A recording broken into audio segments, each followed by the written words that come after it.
Headlines के बाद खबरें तफसील के साथ। सनातन पर प्रधानमंत्री मोदी ने सियासी महाभारत का शंखनाद कर दिया है। सनातन पर लगातार हमले के बाद मध्य प्रदेश की धरती से पीएम मोदी ने मोर्चा संभालते हुए इंडिया गठबंधन पर करारा प्रहार किया। प्रधानमंत्री मोदी ने यह सियासी संकेत दे दिया है कि आने वाले चुनाव में यह मुद्दा सबसे ऊपर होगा।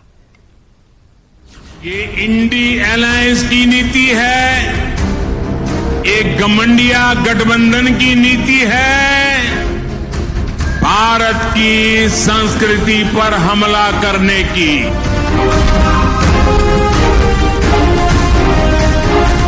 सनातन पर पीएम मोदी ने सियासी महाभारत का शंखनाद कर दिया है। सनातन पर देश में चल रही सियासी लड़ाई के बीच पीएम नरेंद्र मोदी ने मध्य प्रदेश की धरती से INDIA को करारा जवाब दिया है।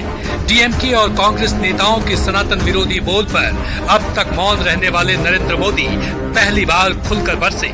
मध्य प्रदेश के बीना में पीएम ने कहा, INDIA सनातन परंपरा को खत्म करने का संकल्प लेकर आई है। विपक्ष सनातन को तहस नहस करना चाहती है। ये इंडी अलायंस की नीति है, एक घमंडिया गठबंधन की नीति है, भारत की संस्कृति पर हमला करने की। इंडी अलायंस का निर्णय है, भारतीयों की आस्था पर हमला करो। जिस संस्कारों ने, जिस परंपराओं ने हजारों वर्ष से जोड़ा है, उसे तबाह कर दो। ये घमंडिया गठबंधन, ये इंडी अलायंस उस सनातन संस्कारों को, परंपरा को समाप्त करने का संकल्प लेकर के आए हैं। सनातन संस्कृति पर लगातार प्रहार के बाद पीएम ने INDIA पर जोरदार वार किया।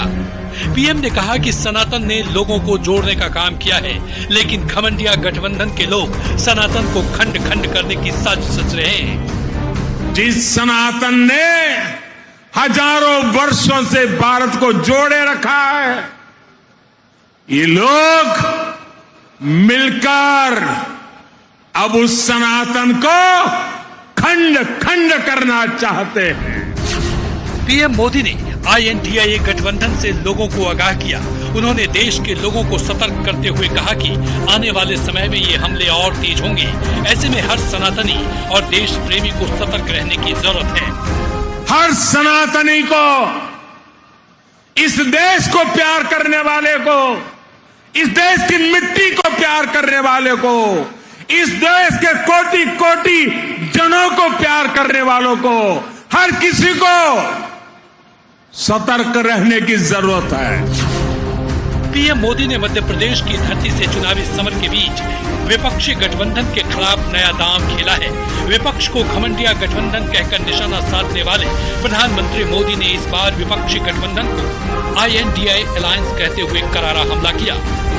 ये इंडी अलायंस की नीति है, ब्यूरो रिपोर्ट, न्यूज़ 18। इंडिया गठबंधन की नीति है, भारत की संस्कृति पर हमला करने की।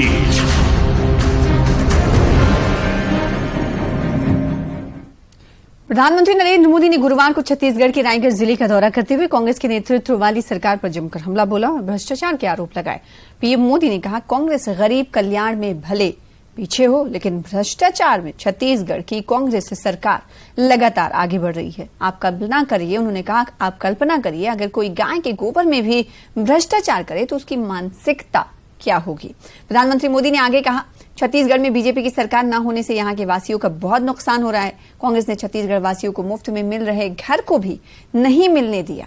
बता दें कि रायगढ़ जिले के कार्यक्रम में लगभग 6,350 करोड़ रुपए की महत्वपूर्ण रेल क्षेत्र परियोजनाओं देश को समर्पित की गई। पीएम मोदी ने कहा कि आज छत्तीसगढ़ को 6,400 करोड़ रुपए से अधिक की रेल परियोजनाओं का उपहार मिल रहा है। लेकिन यहां जो कांग्रेस की सरकार है, वो विकास के काम में नहीं, बल्कि सिर्फ हवाई बातें और दावों में जुटी रहती है। छत्तीसगढ़ में बीजेपी सरकार का होने का बहुत बड़ा नुकसान जब से बीजेपी सरकार गई, जब से ये लोग बैठे हैं, सबसे बड़ा नुकसान मेरे छत्तीसगढ़ के भाइयों बहनों को उठाना पड़ा है, मेरे नौजवानों को उठाना पड़ा है। हम चाहते थे कि छत्तीसगढ़ के गरीब परिवारों को भी पीएम आवास योजना का अधिक से अधिक लाभ मिले, लेकिन कांग्रेस की सरकार यहां छत्तीसगढ़ के गरीबों के पक्के घर नहीं बनने दे रही है। महिला कल्याण हो, पीएम स्वनिधि योजना हो, हर घर जल योजना हो, गरीब कल्याण से लेकर युवा कौशल और रोजगार की हर योजना में कांग्रेस ने, यहां की सरकार ने छत्तीसगढ़ को बहुत पीछे पहुंचा दिया है। मेरे परिवारजनों, कांग्रेस जिस तरह घोटालों की राजनीति करती है, उसमें सिर्फ उसके नेताओं की तिजोरी भरती है। भरती है ना, भरती है ना, लूट रहे हैं ना। गरीब कल्याण में भले पीछे हो, लेकिन भ्रष्टाचार में छत्तीसगढ़ की कांग्रेस सरकार लगातार आगे बढ़ रही है। आप कल्पना कीजिए, मैं तो सोच भी नहीं सकता हूं, देशवासी भी सोच नहीं सकते, गरीब से गरीब इंसान भी सोच नहीं सकता। आप कल्पना करिए, अगर कोई गाय के गोबर में भी भ्रष्टाचार करे तो उसकी मानसिकता क्या होगी। आगे बढ़ेंगे। आपराधिक मामलों में सजा पाने वाले नेताओं को उम्र भर चुनाव लड़ने से वंचित होना पड़ सकता है। ऐसा तब होगा जब सुप्रीम कोर्ट अपने एमिकस क्यूरी की सलाह मान लेता है। राजनीति के अपराधीकरण को रोकने से जुड़ी एक याचिका में एमिकस क्यूरी ने कोर्ट को सलाह दी है कि सजा याफ्ता नेताओं को जीवन भर चुनाव नहीं लड़ने देना चाहिए। एमिकस क्यूरी वरिष्ठ वकील विजय हंसारिया ने यह सलाह उस मामले में दी जिसमें जनप्रतिनिधित्व कानून की धारा 8 को चुनौती दी गई है। वकील अश्वनी उपाध्याय की इस याचिका में कहा गया कि इस धारा के तहत 2 साल या उससे अधिक की सजा पाने वाले नेता को गलत रियायत दी गई है। ऐसी सजा याफ्ता नेता अपनी सजा पूरी करने के 6 साल बाद चुनाव लड़ने के योग्य हो जाते हैं। इस प्रावधान को असंवैधानिक करार दिया जाना चाहिए। ये मामला जल्द ही चीफ जस्टिस डीवाई चंद्रचूड़ की अध्यक्षता वाली बेंच के सामने लगने वाला है। कोर्ट इस रिपोर्ट के आधार पर केंद्र सरकार से जवाब मांग सकता है। सभी पक्षों को सुनने के बाद कोर्ट अगर सजा याफ्ता लोगों को जीवन भर चुनाव न लड़ने देने के सुझाव को मान लेता है तो ये आपराधिक गतिविधियों में शामिल नेताओं के लिए तगड़ा झटका होगा।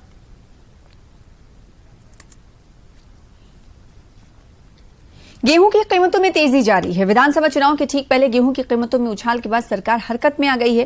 कीमतों में उछाल के मद्देनजर केंद्र सरकार ने गेहूं की स्टॉक लिमिट को 3000 टन से घटाकर 2000 टन करने का ऐलान किया है। सरकार का यह फैसला फौरी तौर पर लागू हो चुका है। इस फैसले का ऐलान करते हुए खाद्य सचिव संजीव चोपड़ा ने कहा कि हाल के दिनों में गेहूं की कीमतों में बढ़ोतरी को ध्यान में रखते हुए हमने स्टॉक सीमा की समीक्षा की है और आज 14 सितंबर 2023 से व्यापारियों, थोक विक्रेताओं और बड़ी चेन रिटेलर्स के लिए स्टॉक लिमिट की सीमा को घटाकर 2000 टन कर दिया गया है। इससे पहले 12 जून 2023 को सरकार ने गेहूं के कारोबारियों के लिए मार्च 2024 तक 3000 टन गेहूं स्टॉक रखने की सीमा लगाई थी, जिसे घटाकर अब 2000 टन कर दिया गया है। मुंबई एयरपोर्ट पर लैंडिंग करते वक्त एक प्राइवेट चार्टर्ड विमान रनवे से फिसल गया। विमान में 6 यात्री और 2 क्रू मेंबर सवार थे। इस हादसे में 3 लोग घायल हो गए हैं, जिन्हें अस्पताल में भर्ती कराया गया है। डीजीसीए ने बताया कि विशाखापट्टनम से मुंबई के लिए उड़ान भरने वाला VSR वेंचर्स लियरजेट मुंबई हवाई अड्डे पर रनवे 27 पर उतरते समय फिसल गया। विमान में 6 यात्री और 2 क्रू मेंबर सवार थे। इस हादसे के बाद की वीडियो में मुंबई एयरपोर्ट पर बारिश के बीच रनवे के पास विमान के मलबे को देखा जा सकता है। हादसे के दौरान विमान में आग लग गई थी, जिस पर आपातकालीन सेवाओं ने काबू पा लिया।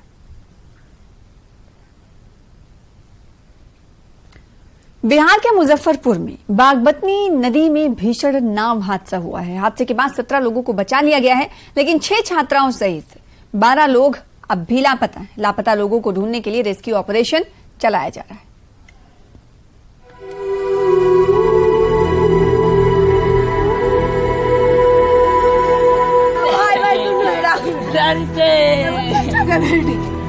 ये है 9वीं क्लास में पढ़ने वाली गुड़िया और उसकी सहेली श्वेता।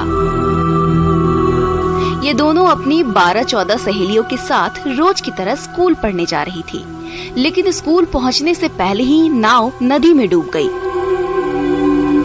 गुड़िया और सहेली सहित 17 लोगों को तो आसपास के लोगों ने बचा लिया, लेकिन 6 छात्राओं सहित 10 से ज्यादा लोग अभी भी लापता है। नाम याद है कुछ लोगों के? कौन कौन सा गायब है जी? कौन कौन से गायब है याद है, बताइए। बेबी कुमारी, राधा कुमारी, सुष्मिता कुमारी, कामनी कुमारी, रितेश कुमार, ये सब गायब है अभी तक जी। दर्दनाक नाव हादसा बेनीबाद ओपी क्षेत्र के भटगामा में मधुरपट्टी इलाके में हुआ। लोग बता रहे हैं कि नाव पर करीब 25 से 30 लोग सवार थे, जिसमें काफी संख्या में स्कूल की छात्राएं भी थी। बता दें कि स्कूल में 75% उपस्थिति को अनिवार्य कर दिया गया है, लिहाजा छात्र छात्राएं उफनती नदी को पार कर स्कूल जाने के लिए मजबूर है। नदी में तेज धार होने की वजह से नाव चालक का नाव पर से नियंत्रण खत्म हो गया है और नाव नदी में पलट गई। हम लोग जा रहे थे तो उधर जाके नाव को धक्का लगा तो नाव की रस्सी टूट गया, नाव डूबने लगा। नाव की रस्सी टूट गई थी जी। तो उसमें कैसे बचाए लोग? आप लोगों को कैसे बचाया गया? हम लोग जब डूब रहे थे तो नाव का सहारा लेके ऊपर। नाव के सारे सपने निकले जी। हादसे की खबर मिलते ही पूरे इलाके में हलचल मच गई। आसपास के लोग मौके पर पहुंचे। तुरंत एनडीआरएफ और एसडीआरएफ की टीम मौके पर बुलाई गई और रेस्क्यू ऑपरेशन शुरू कर दिया गया। यही वो जगह है जहाँ पर यह हादसा हुआ है। पानी में आप रफ्तार देखेंगे, देख सकते हैं किस तरीके से कि यही वो जगह है, प्रॉपर यही वो जगह है जहाँ पर यह हादसा हुआ था, जहाँ पर अभी भी जो है 15 से अधिक 12 लोग। मुजफ्फरपुर नाव हादसे पर खुद सीएम नीतीश ने दुख जताया है और कहा कि डीएम को पूरे मामले को देखने को बोल दिया गया है।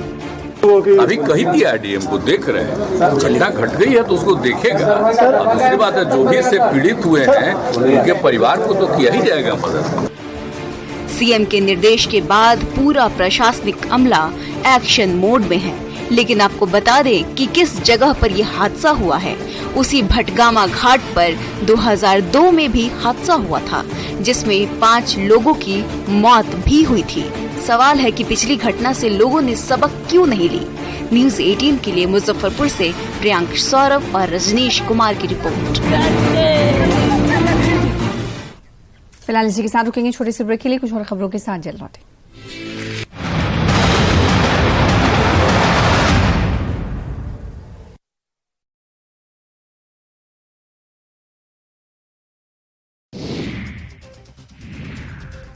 महाकालेश्वर की पूजा अर्चना के बाद सीएम योगी सीधे इंदौर रवाना हो गए। इंदौर के राजवाड़ा पर देवी अहिल्या माता की प्रतिमा पर माल्यार्पण किया। वो राजवाड़ा से सीधे नाथ मंदिर रवाना हुए, जहां उन्होंने मंदिर परिसर में ध्वज स्तंभ का अनावरण किया।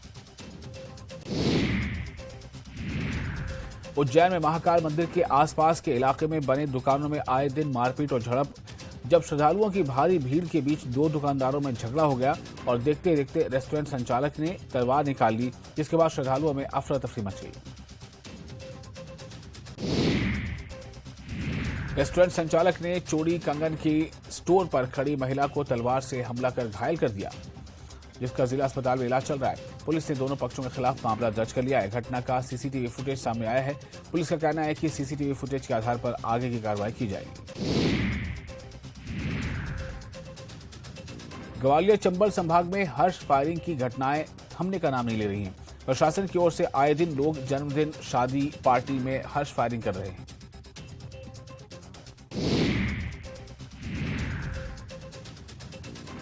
ग्वालियर में हर्ष फायरिंग का ऐसा ताजा मामला सामने आया है, जहां बच्चे हिमाचल के सीएम सुक्खू की अध्यक्षता में हुई कैबिनेट की बैठक में कई अहम फैसले लिए गए। इस बैठक में राज्य चयन आयोग की स्थापना को मंजूरी दी गई है। साथ ही एसएमसी अध्यापकों और कंप्यूटर टीचर्स के मानदेय में 2,000 रुपए की वृद्धि का फैसला लिया गया। कैबिनेट की बैठक में पुलिस कांस्टेबल के 1,226 पद भी गठित किए गए हैं और हॉर्टिकल्चर विभाग में 30 पदों को भरने की भी मंजूरी दी गई। बहुत सारे जो है अहम फैसले जो है आज कैबिनेट ने लिए हैं, जिसमें सबसे बड़ी फैसला जो है वो हिमाचल प्रदेश राज्य चयन आयोग को दोबारा से बहाल करने का फैसला किया गया है। क्योंकि पहले Himachal Pradesh service commission subordinate service board था हमीरपुर, जिसमें कि जो कि भ्रष्टाचार का अड्डा था और वहां पर पेपर बेचे जाते थे और बहुत सारे केसेस में जो लोगों ने पैसे दे करके नौकरियां हथियाई थी। और मुख्यमंत्री जी ने और कैबिनेट ने कुछ समय पहले हमीरपुर सबॉर्डिनेट सर्विस बोर्ड को भंग कर दिया था और एक कमेटी बना करके ये तय किया गया था कि आने वाला जो चयन बोर्ड हो वो किस तरह का हो। तो उसको आज कैबिनेट ने बहाल किया है और नया हिमाचल प्रदेश जो है हिमाचल प्रदेश राज्य चयन आयोग की स्थापना की गई है। हिमाचल प्रदेश में जो 1226 पोस्टें जो है 1226 पोस्टें जो है पुलिस कांस्टेबल की कैबिनेट ने आज स्वीकृत की है पुलिस विभाग में, जिसमें से 877 जो है वो मेल कांस्टेबल होंगे, 292 जो है वो फीमेल कांस्टेबल होगी और 57 जो है वो ड्राइवर्स होंगे, पुलिस ड्राइवर्स होंगे। इसके अलावा जो है 50 पोस्टें जो है हॉर्टिकल्चर डेवलपमेंट ऑफिसर की हॉर्टिकल्चर डिपार्टमेंट में कैबिनेट ने स्वीकृत की है। क्योंकि हॉर्टिकल्चर डिपार्टमेंट में भी बहुत सारी पोस्टें बहुत लंबे अरसे से खाली थी और बहुत लंबे अरसे से नहीं भरी जा रही थी, तो ये इसलिए पोस्टें भरने का फैसला लिया गया है। इसके अलावा कुछ जो घोषणाएं मुख्यमंत्री जी ने अपने कैबिनेट बजट स्पीच में की थी, जिसमें से 2,000 रुपये सैलरी जो है वो एसएमसी टीचर के बढ़ाने का फैसला किया गया है। ये जो वृद्धि होगी 1 अप्रैल 2023 से होगी। हिमाचल प्रदेश के हवाले से कांग्रेस हाईकमान की तरफ से पॉलिटिकल अफेयर्स कमेटी गठित करने के पहले कांग्रेस प्रदेश अध्यक्ष प्रतिभा सिंह ने न्यूज 18 से खास बातचीत की थी। इस बातचीत में प्रतिभा सिंह ने बड़ा बयान देते हुए कहा था कि हिमाचल कांग्रेस और सरकार में संतुलन की कमी है, इसीलिए पॉलिटिकल अफेयर्स कमेटी का गठन किया गया ताकि उस संतुलन को बरकरार रखा जा सके। उस वक्त उन्होंने कहा कि कई लोग नाराज हैं, चुनाव जीतने के बाद उनकी उम्मीदें पूरी नहीं की गई हैं। आप देखिए ये बातचीत। कैबिनेट का विस्तार नहीं हो पाया है, संगठन का विस्तार कब होगा और जो तमाम लोग जो नाराज हैं उनको कैसे आप लोग सेटल डाउन करेंगे? क्योंकि ये आवाज की जो सुर है मैम वो राजनीति बनकर उभर रहे हैं। लोग ये भी आरोप लगा रहे हैं कि मतभेद है, मनमुटाव है काफी लोग। इन आरोपों को कैसे जवाब देंगे आप? देखिए, मुटाव तो नहीं है, ना मन का कोई भेद है। बात सीधी तौर पे ये है कि जब हम इलेक्शन के वक्त में हम लोगों के बीच में गए थे तो हमने भी कुछ वायदे लोगों से किए थे और जो मौजूद लोग थे उनसे भी हमने वायदा किया था कि आप थोड़ा सब्र करें, थोड़ा इंतजार करें, सरकार बनेगी, अवश्य कांग्रेस की सरकार बनेगी और हम आपको कहीं ना कहीं एडजस्ट करेंगे।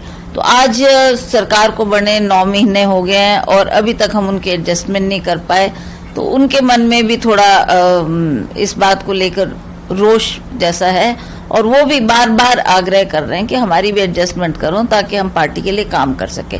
तो ये एक बहुत इम्पोर्टेंट विषय था जिसके बारे में खड़गे जी को भी हमने अवगत कराया और ये कहा गया कि आपने उस वक्त जो सीनियर लीडर्स यहाँ हिमाचल प्रदेश में आए थे इलेक्शन के वक्त में, सबने प्रॉमिस किया था कि बैलेंस रखा जाएगा। बैलेंस करने के लिए उन्होंने लोगों को भी सांत्वना दी और हमको भी कहा कि आप सब्र रखें, धैर्य रखें, जब सरकार बन जाएगी तो हम एक बैलेंस क्रिएट करेंगे। तो आज तो मुझे कोई बैलेंस कहीं नहीं नजर आ रहा, सारा काम एक तरफा ही हो रहा है। पर ये सरकार के बीच में और संगठन के बीच में एक बैलेंस बनाने की आवश्यकता है, तभी हम लोगों को प्लीज कर पाएंगे, तभी हम लोगों को जोड़ पाएंगे, तभी हम अगले चुनाव के लिए काम कर पाएंगे। जम्मू कश्मीर के शोपियां जिले के किसानों ने अमेरिकी सेब पर कम सीमा शुल्क लगाने के सरकार के फैसले पर चिंता व्यक्त की है। किसानों ने सरकार के फैसले को अवैध और नामुनासिब करार देते हुए आदेश को रद्द करने की मांग की। कई सालों से हम लोग तबाही के दहाने पर पहुंच गए हैं।